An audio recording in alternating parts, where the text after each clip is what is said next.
Hello, నేను పల్లం వెంకన్న మాట్లాడుతున్నాను. మహాలక్ష్మమ్మ గారు ఉన్నారా? ఏం వాళ్ళ ఆయనతో మాట్లాడరా? బాబు మీరండి. అలివేలు మంగమ్మకి అప్లికేషన్ ఎట్టుకుంటే వెంకన్న బాబు అప్రూవల్ చేసిన ఆనందంగా ఉందండి. ఏమండి, ఇప్పుడు ఓతి కొబ్బరికాయ ఇచ్చినట్టు ఆనంద్ గారి చేతికి మీ అమ్మాయిని ఇచ్చి ఊరి మీదకి వదిలేశారు. ఆయన పట్టుకోలేకపోతున్నాడు బాబు. అదే తప్పు చేస్తే ఆయన తిడతావేంటి?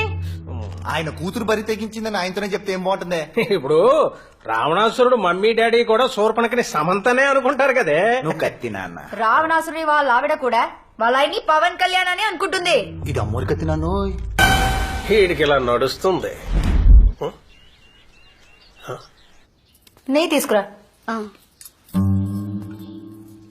అది నా కూతురు అంటే ఆడమ్మ మొగుడు లాంటి సంబంధం తీసుకొస్తాను. ఆషాఢం వెళ్ళగానే చేసేద్దాం. నే తింటుంది అందుకు కాదు, రేపు వాళ్ళకి గొడవే విడిపోతే నందు నన్నే చేసుకుంటాడు. అప్పటికి నేనుండాలి కదా, అందుకు అందుకు శత్రువులు ఎక్కడో ఉండర్రా. చెల్లెళ్ళు కూతుళ్ళు రూపంలో మారువేషాలు వేసుకుని మన కొంపలోనే తిరుగుతూ ఉంటారు. నా బతుకు రోడ్డు వైడనింగ్ లో సగం కొట్టేసిన బిల్డింగ్ లాగా అయిపోయింది. ఉండడానికి పనికిరాదు, వదలడానికి మనసు రాదు. చిచి.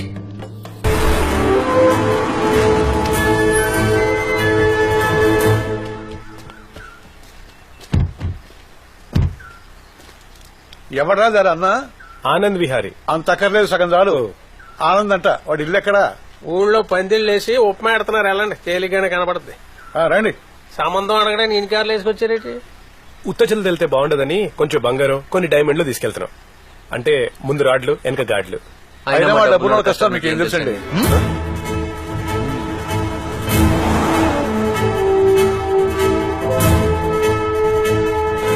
ఆడే డబ్బున్న పిల్లని చేసుకుంటున్నాడంటే ఆడి చెల్లెలు ఇంకా బలిసిన పెట్టేసిందిరా. ఇప్పుడు అర్థమైందా? ఏంటన్నా? ఆడి లవ్ ప్రాక్టీస్ కి వెళ్ళి ఫైటింగ్ ప్రాక్టీస్ కి నువ్వు, వాళ్ళిద్దరూ లేచిపోయే ప్రాక్టీస్ కి నేను. మన ఫ్యామిలీ ఫోటో నా పూజ గదిలో ఎట్టుకోవాలరా. ఏమాత్రం విశ్వాసం ఉన్నా. ఇప్పుడు ఏం చేద్దాం మనం? పిసుక్కోవడమే.